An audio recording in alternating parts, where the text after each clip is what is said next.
ګرانو کتونکو السلام علیکم.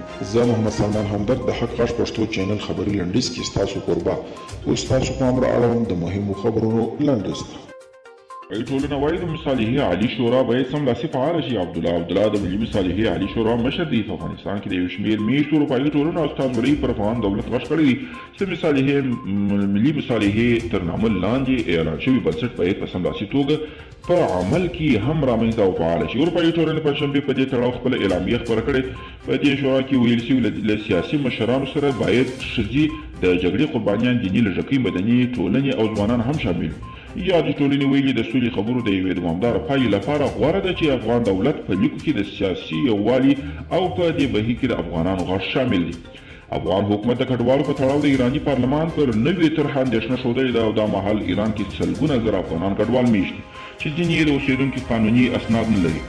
د افغانستان کډوالي او بیرته ستنېدونکي چارو سرپرست وزیر نور رحمان اخلاقي وایي په ایران کې غیر قانوني بهیر و غیر قانوني بګړو په تړاو د هغې طرحې ځینې برخې ټکان ورکوونکي دي چې ایران شورا استازو لخوا وړاندې شوي دي.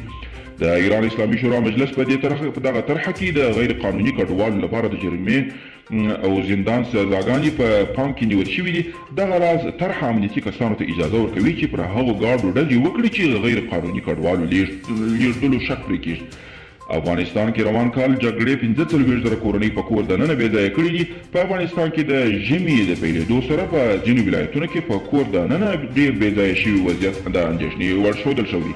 د افغانستان د کډوالو او بیرته راستنېدونکو وزارت وایي پر روان 1999 هجري شمسي کال کې د جګړو له امله شاوخوا 45 زره کورنۍ په کور کې دننه بې ځایه شوي دي. دغه وزارت وایي له نړیوالې خیریه مؤسسو سره په ګډه په پریو داسې ستراتیژیو کار کوي چې پر بنسټ به یې په ژمي کې له 100 زرو په کور دننه بې ځایه شوو کورنیو سره د خوراکي او نورو توکو مرسته وکړی شي. د افغان جهاتونو مذاکراتي ټیم په مشر معصوم ستانکزی قطر ته تېره شپه رسېدلی، خو تر اوسه معلومات نشته چې څه پیغام به یې وړی وي. د مذاکراتي ټیم یو غړي حافظ منصور رسنیو ته یو ځل بیا تایید کړي دي چې د مذاکراتو د طرزالعمل په اړه توافق شوی دی.